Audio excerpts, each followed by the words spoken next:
This is Morgan Kriesel reporting for Newsjunkie. I'm here with Dan Ashe, the president and CEO of the Association of Zoos and Aquariums. How you doing today, Dan? I'm doing great. Morgan, it's nice to be with you. You worked at the U.S. Fish and Wildlife Services for 22 years before being the president of the ZA. I want to talk a little bit about your time there. I was reading your nominee statement, and you said that you were proud to have contributed to a renaissance of science and professionalism within the service during the 6 years you served as science advisor to the director. So obviously, the Fish and Wildlife Service has been impacted by the recent federal cuts. According to the Defenders of Wildlife, it's lost at least 18% of its staff nationwide, including more than 500 biologists working on the ground. Its budget has also suffered, and the Endangered Species Act is being litigated and threatened as well. Have you been following changes at the service, and what is it like to watch the progress that you were a part of be picked apart like this? It's difficult to see because I'm very attached to the people personally. I know it seems like almost every day I'm hearing about someone else that I worked with for a long time who's leaving the U.S. Fish and Wildlife Service. I would say most of them have either been able to retire because they're retirement eligible or they've been offered the opportunity to retire through this deferred resignation program. But the end result is a tremendous loss of institutional knowledge within any institution. U.S. Fish and Wildlife Service, the National Park Service, the Monterey Bay Aquarium, the Zoo Atlanta, they all depend upon a progression of knowledge within the organization. It's difficult, and I empathize with the current director and my colleagues who are having to manage through that. Science in the U.S. Fish and Wildlife Service has always been a very important part of the work, integral part of the work, and great work like Rachel Carson and Silent Spring all came out of the U.S. Fish and Wildlife Service. It's not just important for the health of wildlife and wildlife populations, but it has always been very important for the health of people and the prospering of communities throughout the world. The science is not the icing on the cake, it's the cake.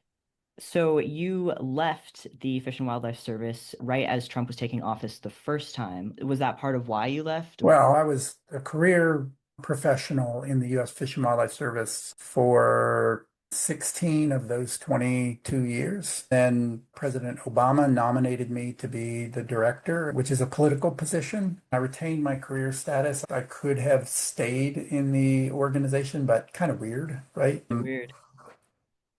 Well, if you were director and then you're going to be something else, right? So it was a good time to leave. I didn't leave because of any disagreement with President Trump, but the way it works is at the end of every administration, all of the political appointees, they ask you to submit your resignation. So you're a political appointee, they send you a form letter submitting your resignation. That's the traditional practice. At the end of the Biden administration, all of his political appointees had to do the same thing. I was in a little bit different posture because I had been a career employee and I retained my career status while I was director, but I wasn't going to be nominated by Donald Trump to be director of the Fish and Wildlife Service. So it was a good point to leave, and I had a great opportunity at AZA. So you left government for the nonprofit world. What was that transition like, and what kind of drew you to the AZA and to nonprofit work coming off of government?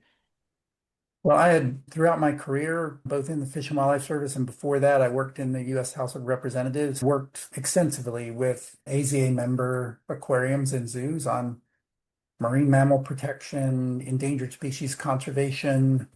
And so what drew me to AZA was the work that they do and their commitment to wildlife and wild places and providing exceptional care of animals. So that's what drew me to the community. Very similar in a way to the Fish and Wildlife Service, a very professional culture. Everybody knows everybody, so it's very close knit. They obviously love animals. It's similar professional and personal culture, so very good transition for me. It was kind of easy, similar vibes. Now, forgive me because I'm not super familiar with the zoo accreditation process. I was looking into it a little bit, and so every zoo has to have a USDA license, right? If they have mammals or birds, they have to have a USDA Class C license. For instance, an aquarium, if all you had was fish and reptiles, you don't need a USDA license. But if you're an aquarium, like the National Aquarium in Baltimore, they have the Amazon forest, they have birds, they have dolphins, so they have a USDA license. But the Um, Animal Welfare Act does not cover reptiles or fish or invertebrates. Our members care very much about things like jellyfish and banana slugs and crabs and iguanas and things like that, but the Animal Welfare Act does not cover them. that's interesting. I'm curious about the gap between what nonprofits like the AZA and the government regulation systems, why you need accreditation, and for organizations like the AZA to step in and say the standards need to be higher. Where does that come from? I think it comes from a desire to be the best in your field, right? You don't have to belong to the National Baseball League to be the best baseball team, right? That represents the pinnacle of performance, right? I think what drives people to seek AZA accreditation is a passion for excellence. They want to be the best in their profession and be associated with the best in the profession. So they look to AZA to reflect that standard and uphold that standard. Being a part of that community affords them the opportunity for professional development, not just to be the best, but to continue improving and be challenged to be better. So it's completely voluntary. There's no law that requires people to be AZA accredited. It's entirely just dedication to excellence. That's been something that's really admirable to me as I've been interviewing scientists and experts for this project, especially ex-federal scientists who their work that they dedicated their lives to are completely cut off. So, and even in these cases, they just want to get back to the work and they want to get back to contributing to their field, which I think is such a really cool part of the scientific community. And yeah, that makes total sense that they would want a higher standard than Mhm. the bare minimum requirements. And the USDA licensing process is valuable, and the people who work at USDA are federal employees dedicated to the proposition of animal care and welfare. But the USDA Animal Care, which does the licensing process, I don't know the exact numbers today, but I think they have fewer than 200 inspectors. And zoos and aquariums are a small piece of their business. They have to inspect dog breeding operations and horse breeding operations. They cover a huge gamut. And so they have about 200 inspectors that have to do all of that.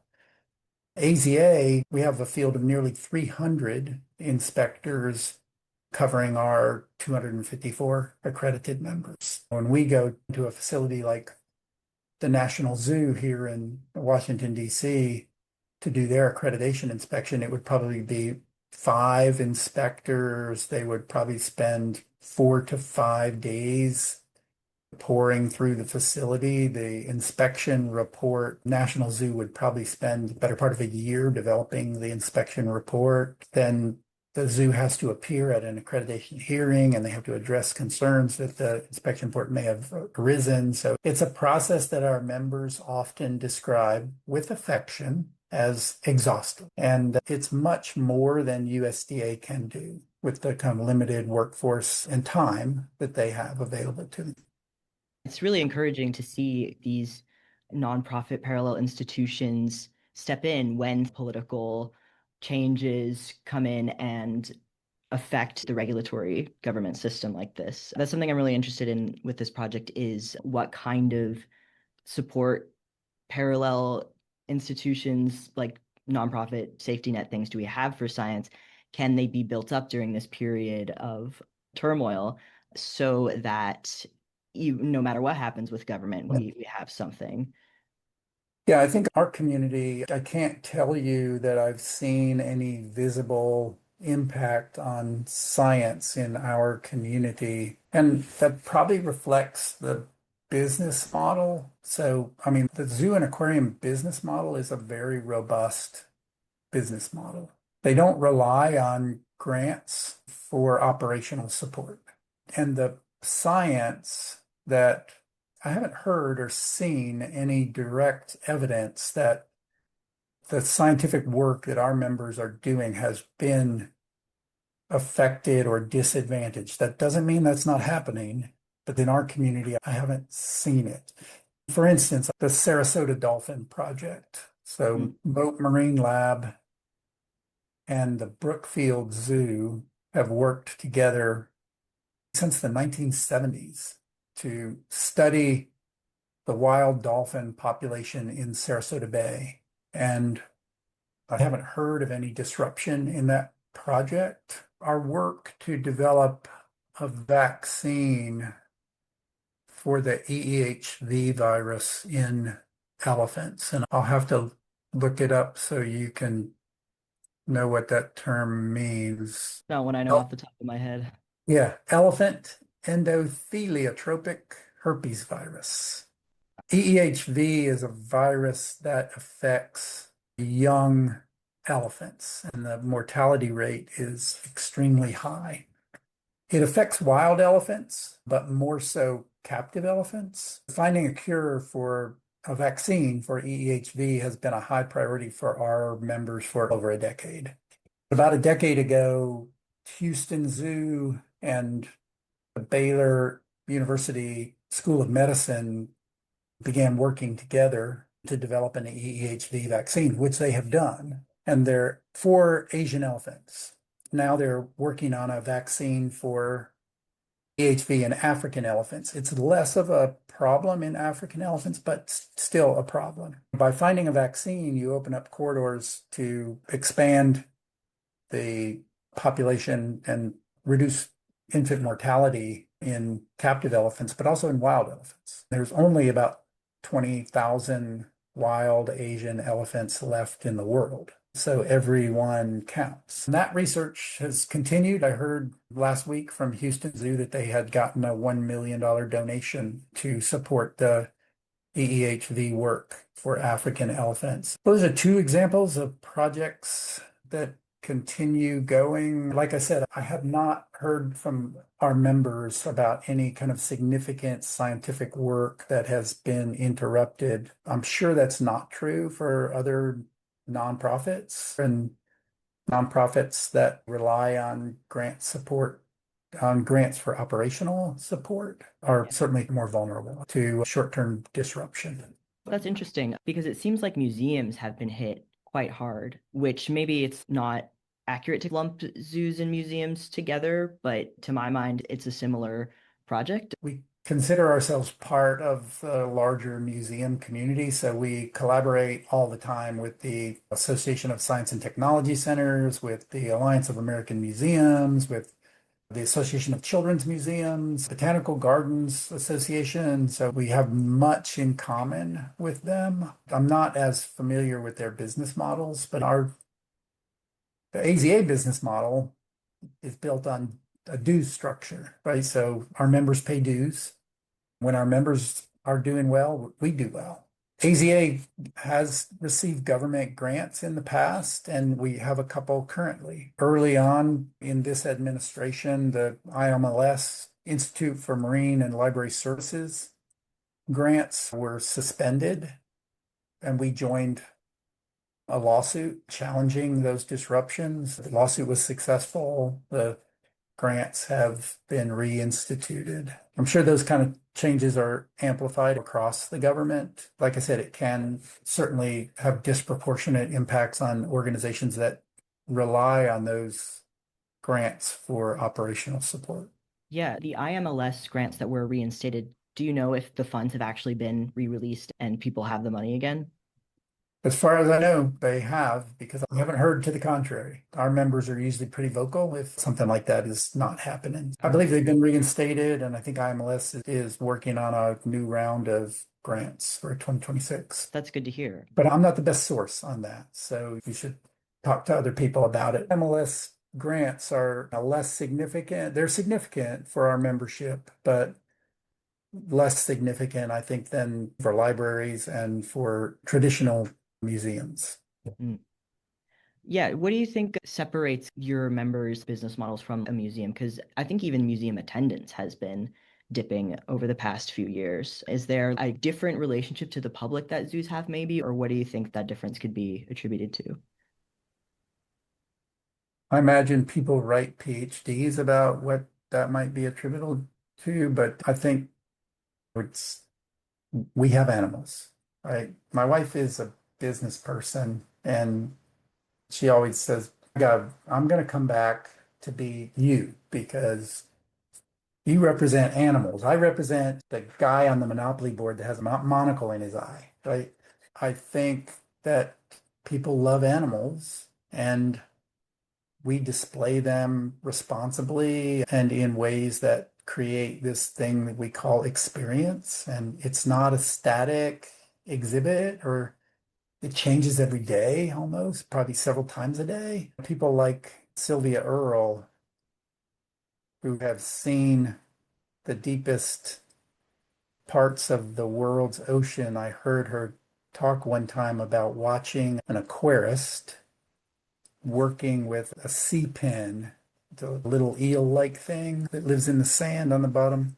She was talking about this aquarist and how meticulous and careful she was in caring for this sea pen. So I think even people that have had the best of experiences can be amazed at what they see at a zoo or aquarium.